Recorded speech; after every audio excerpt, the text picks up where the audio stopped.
Bonjour et bienvenue à la table ronde sur la transition numérique dans les métiers de l'aide à domicile. Euh, Bonjour. nous avons le plaisir d'accueillir aujourd'hui Madame Berthelier et Madame Ledigue, de l'organisme de formation Infa Formation. Donc Madame Ledigue, directrice d'Infa Formation, et Madame Berthelier, qui est coordonnatrice pédagogique service à la personne dans ce même organisme, pour parler de ce sujet. Alors, parler de transition numérique dans le secteur de l'aide à domicile, qu'est-ce que cela veut dire, hein? On parle d'objets connectés aujourd'hui. Alors, quels sont justement les enjeux de l'utilisation de ces objets connectés? Pour le patient, naturellement, mais aussi pour le professionnel, le futur professionnel que vous serez après ces formations. Donc, grâce à l'intervention de ces deux expertes sur le sujet, on va essayer de vous éclairer aujourd'hui sur l'introduction de ces objets dans le quotidien et les impacts sur leur utilisation. Madame Ledigue, Madame Berthelier, bonjour, je Bonjour. vous laisse la parole. Bonjour. Bonjour, donc je me présente, je suis Florence Lédig, je suis donc directrice des sites Grand Est de la Fondation Infa. Et vas-y.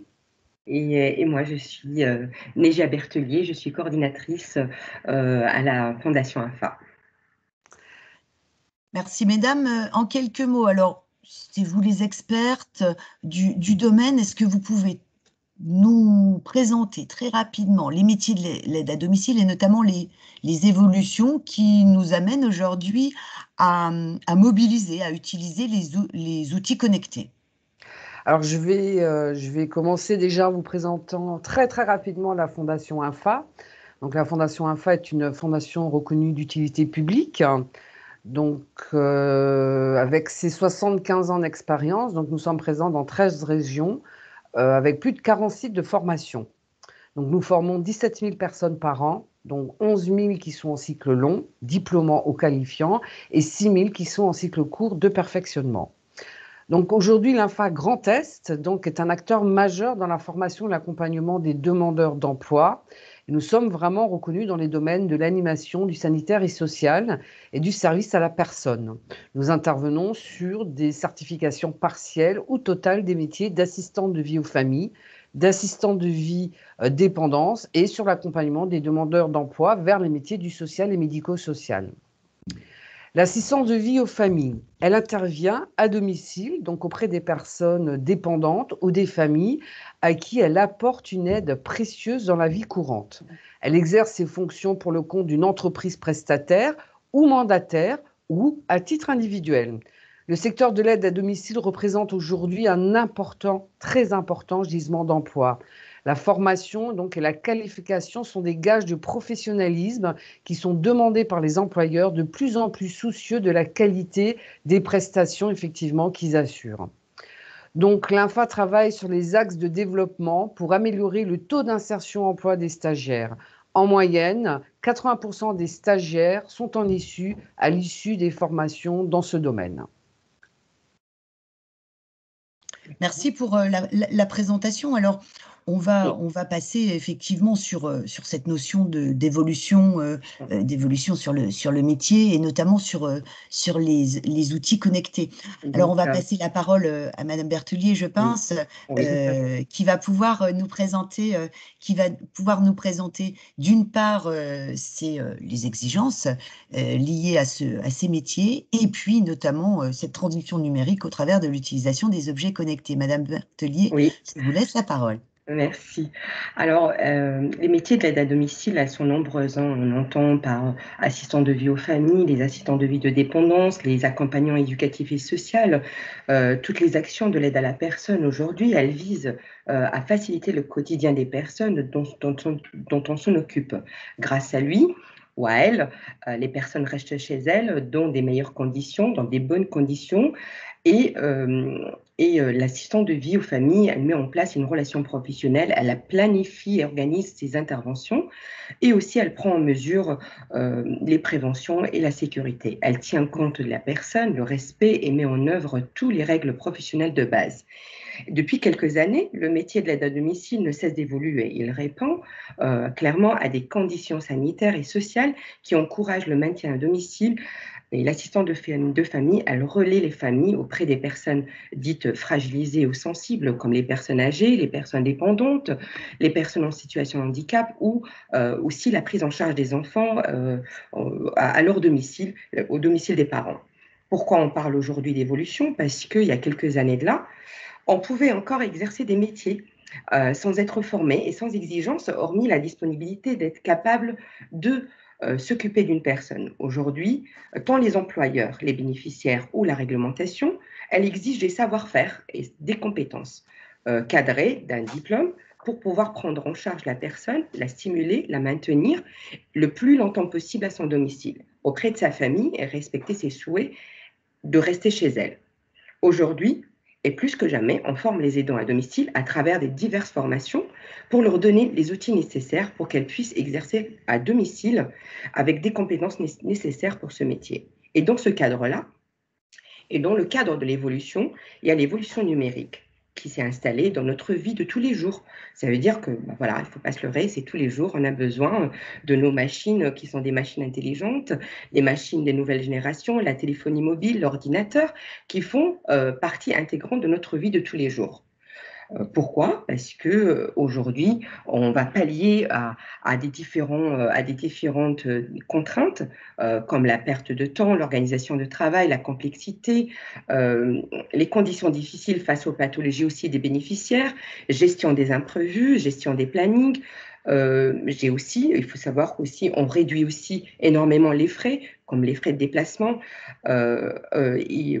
Alors qu'on sait utiliser le téléphone dans notre vie de tous les jours, mais est-ce qu'on sait vraiment l'utiliser pour des fins professionnelles? Non, pas forcément. C'est pour cette raison qu'on a mis en place ce genre de formation par rapport aux objets connectés. Merci pour vraiment la présentation très précise et notamment sur l'évolution. Alors, ça veut dire, si je comprends bien, que les objets connectés, on les utilise aujourd'hui dans le secteur de l'aide à domicile d'un point de vue professionnel. Et alors, j'ai peut-être une mauvaise connaissance ou peut-être une connaissance restreinte, mais quels sont en fait ces objets connectés? Quand vous parlez d'objets connectés, alors moi je sais pour mon téléphone par exemple, mais au niveau du domicile, ça représente quels objets par exemple? Déjà, je peux juste vous expliquer, vous donner une petite définition de l'objet connecté en lui-même. Euh, Donc, un objet connecté, c'est un objet qui est souvent électronique. Il est capable de communiquer des informations d'un objet à un autre, vers un serveur informatique, vers un ordinateur, vers des tablettes, un smartphone, grâce à un réseau dédié qui est Internet aujourd'hui. Donc, l'objet, il devient intelligent et intègre un réseau d'objets appelé Internet des objets. Donc, ils seront capables d'interagir entre eux. Les objets connectés aujourd'hui, certains objets connectés ont un usage purement personnel. Évaluer sa forme, progresser au sport, maigrir. D'autres s'intègrent dans une stratégie de prise en charge globale du patient. Ça veut dire bien prendre son traitement, contrôler sa tension, la fréquence cardiaque, mesurer sa glycémie. En tout cas, les objets connectés permettent de surveiller et d'améliorer la prise en charge. Qui sont ces objets connectés? Ces objets connectés sont les balances connectées, par exemple, pour la prise du poids, Oui. les gobelets anti-déshydratation. Ça veut dire qu'en temps de canicule, depuis 2003, on travaille là-dessus. On se demandait comment pallier à la déshydratation. On a trouvé les gobelets anti-déshydratation qui utilisent aujourd'hui pratiquement 95% des EHPAD qui la mettent en place pour leurs patients. Aujourd'hui, ils s'intègrent aussi, ils rentrent au domicile des personnes âgées et des personnes aussi un peu désorientées pour mesurer son hydratation, pour être sûr et certain que la personne a bien bu, a bien consommé de l'eau et bien hydraté. Par exemple, il y a aussi les pilules intelligentes. Les piluliers intelligentes, c'est un pilulier qui va qui va donner un signal sonore pour avertir l'aidant naturel ou encore l'aidant en tant qu'ADVF ou assistant de vie aux familles ou en tant que ADVD, assistant de dépendance, pour lui dire que la personne n'a pas pris ses comprimés, n'a pas pris son traitement. Donc, c'est vraiment des objets qui sont en alerte et qui sont complètement connectés sur nos smartphones, sur aussi les ordinateurs de la famille, sur les ordinateurs des médecins. Donc, c'est un relais d'informations qui peuvent en fait se connecter entre eux et peuvent nous avertir. Les plus connus aujourd'hui, ce qu'on a pratiquement à domicile, c'est les téléalarmes et c'est le système GPS. Réellement, depuis 5 ans, le système GPS, qui est sur les montres GPS, qu'on voit pratiquement sur un résident sur 2 dans les maisons de retraite et sur un patient sur 2 à domicile, aujourd'hui, ça vient tout doucement. Les familles, ils ont pris connaissance de l'importance de ces objets connectés et surtout de la montre connectée, pour effectivement pallier à la disparition ou encore quand la personne elle part quelque part et elle sort de la zone de sécurité qu'on lui a été, pas interdite, mais c'est une zone de sécurité de sa promenade journalière, le signal sonore, il va y mettre un signalement et on va se rendre compte en fait que la personne elle est allée très loin. Donc on va pouvoir le tracer, on va pouvoir le retrouver et éviter les dangers et surtout rassurer les aidants et les aidants naturels. Oui, donc on est vraiment sur la technologie au service du bien-être, comme vous le disiez très justement, au service du bien-être du patient, au service aussi du bien-être de sa famille, par rapport aussi à savoir quelqu'un en sécurité parce qu'il y a une zone géographique qui a été définie et que cela va nous alerter si on sort de cette zone géographique. Donc c'est vraiment une évolution très intéressante par rapport aussi, notamment par rapport au bien-être du patient. Alors, je pense que vous avez mis en place des formations par rapport à ça, parce que tout le monde, une montre connectée, peut-être on connaît son fonctionnement, mais ce que vous donniez comme exemple, même un tensiomètre connecté, par exemple, une téléalarme. Alors, comment la formation, elle s'est adaptée? Qu'est-ce qu'on apprend en formation au niveau des objets connectés? Donc, en fait, tout d'abord, la formation, elle résulte toujours d'une demande, des besoins qui sont sur le terrain et des besoins par rapport au marché du travail. Nous, en tant que centre de formation, on est à l'écoute des besoins du marché de l'emploi, ses exigences, ses évolutions, et avec nos partenaires qui sont des acteurs du domicile, on s'est rendu compte de la nécessité en fait de mettre en place ces formations et de préparer des futurs salariés qui sauront répondre à leurs besoins et aux besoins des bénéficiaires à travers des formations sur les objets connectés pour pallier aux contraintes rencontrées chaque jour par les employeurs, par les salariés qui n'étaient pas en mesure de s'adapter à l'évolution numérique et la suivre. Dans le cadre d'une formation d'assistant de vie aux familles, nous avons intégré un module de formation sur les objets connectés. L'objectif était que, il faut être capable de comprendre déjà les objets connectés dont le maintien à domicile. C'est fondamental qu'une assistante de vie aux familles prenne connaissance de la place des objets connectés à domicile, de connaître aussi les principes de l'objet connecté pour mieux connaître et suivre et améliorer la prise en charge de la personne grâce aux objets connectés. C'est-à-dire, comme tout à l'heure, on parlait du gobelet anti-déshydratation. D'accord, c'est quand même on ne peut pas l'utiliser, on ne peut pas savoir que c'est un gobelet pas comme un autre si on ne l'a pas vu, si on ne l'a pas maîtrisé et si on ne l'a pas testé. Donc, dans la formation, on va tester. Connaître aussi à utiliser les outils comme les téléalarmes, les objets connectés et leurs limites de leur utilisation. Les téléalarmes, qu'est-ce que c'est? Pourquoi ils sont reliés à une plateforme? Quel est le rôle de cette plateforme? Pourquoi on est obligé de donner le numéro de téléphone de l'assistant de vie aux familles à la plateforme du téléalarme? Pourquoi et le comment? Et tout ça, on l'apprendra tout au long de la formation. Ce module supplémentaire, il a été bien accueilli par nos partenaires parce que c'est une demande, clairement, c'est une demande d'aujourd'hui et surtout de demain.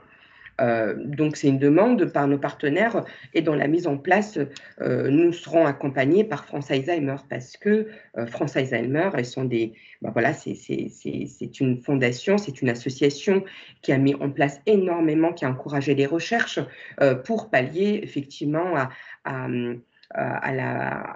au dysfonctionnement des prises en charge des personnes qui ont des problèmes neurodégénératifs. D'accord, donc si on comprend bien, donc la formation, elle va effectivement nous permettre d'utiliser ces objets connectés, d'en comprendre leur fonctionnement, Oui. de pouvoir les utiliser. Et donc, c'est une demande, effectivement, c'est vraiment un plus parce qu'aujourd'hui, c'est une demande des employeurs, ou en tout cas, c'est en passe de l'être. Ça commence à se développer de manière plus systématique. Vous faisiez référence notamment au public souffrant de maladies dégénératives comme Alzheimer. Donc, on voit que c'est vraiment quelque chose qui donne un plus et une nouveauté à notre métier au niveau de l'assistant de vie. Les employeurs, ils reçoivent comment cette formation? Ils vous font des demandes? Comment ça se passe au niveau de la formation, au niveau des employeurs? Déjà, j'aimerais vous dire que pourquoi maintenant? Parce que maintenant, c'est plus que jamais, suite à la crise sanitaire. Oui. Donc, nous, on a commencé cette formation après le premier confinement. Et plus que jamais aujourd'hui, c'est suite à la crise sanitaire. Réellement, aujourd'hui, on ressent le besoin de connaître et de comprendre les objets connectés. Donc, la crise sanitaire et le confinement, les acteurs du service de l'aide à la personne se sont retrouvés face à des vraies difficultés en raison de la non-maîtrise des outils connectés. En tant que centre de formation, notre métier à nous, il reste dynamique. On est à l'avènement du numérique. Qui vont tout changer en fait aujourd'hui demain plus qu'aujourd'hui et après-demain encore plus que demain. Donc nous devons être des acteurs proactifs et pas des spectateurs. Les employeurs les employeurs, ils ont entendu parler de ce genre de formation, de formation pour les objets connectés. On a échangé avec eux, on a échangé par rapport à leurs besoins. On a trouvé des partenaires qui étaient complètement ouverts, qu'ils ont manifesté aussi quelques problématiques qu'on a pu mettre en place aussi les objectifs pédagogiques de cette formation. Donc, du côté de l'employeur, des objets connectés servent à déjà pour leurs salariés à optimiser la gestion des services. Le service de travail, oui, le service RH. La vision des services d'aide à domicile est uniquement informatique et de plus en plus technologique. Donc, le GPS qui calcule la distance entre les prestations, le planning de travail sur smartphone, l'organisation et gestion des imprévus, comme les arrêts de maladie, comme les accidents de travail, les absences, signalisation des absences des bénéficiaires aussi à cause et en cas d'hospitalisation. Donc, le salarié, il reçoit la notification immédiate de l'hospitalisation ou de l'absence du bénéficiaire. La mise en relation aussi directe avec les services sociaux, les services d'intervention médicaux en cas de problème à domicile et la gestion des heures sur les logiciels, ce qu'on appelle les heures plus ou les heures moins, qui permettent la régularisation et la mise en repos du salarié. Et ça, c'est côté entre eux, ça veut dire employeur et salarié. D'accord ? D'autre côté, il y a aussi l'employeur et son client. Aujourd'hui, le client, il est conscient des enjeux, il est conscient aussi de l'évolution du numérique. Les enfants aussi, des clients qui sont loin, qui ne sont pas sur le même territoire des fois, ils ont besoin d'être en contact avec des entreprises qui utilisent aussi les outils numériques pour les informer, pour les mettre à jour aussi de tous les changements au niveau de la prise en charge de leurs parents. Donc, en effet, le maintien des personnes fragilisées à domicile dans leur cadre de vie est aujourd'hui une priorité sociétale et humaine. Les objets connectés, ils font partie des outils qui le permettent. Oui, c'est vraiment, on voit vraiment cette évolution et comme vous l'expliquez très justement, aussi bien pour le patient et sa famille aussi que pour effectivement l'employeur qui va avoir besoin effectivement de ces professionnels qui soient formés et qui sachent bien sûr maîtriser et qui puissent aussi, ça peut être un argument aussi complémentaire pour les familles aussi de choisir un prestataire, en tout cas un professionnel qui va pouvoir utiliser ces objets connectés. Mesdames, je vous remercie pour cet éclairage. Par rapport au public, je vous rappelle que cette action de formation, tous les détails en tout cas peuvent être téléchargés sur le site du salon au travers d'une fiche produit que vous retrouverez sur le salon. J'espère que vous avez voilà, réussi à obtenir toutes les informations concernant les objets connectés et n'hésitez pas à recontacter donc Madame Ledig, Madame Berthelier, qui se feront un plaisir de vous répondre concernant cette action de formation. Mesdames, je vous remercie et je vous souhaite à tous une agréable journée. Merci à vous. Bonne journée. Merci, bonne journée.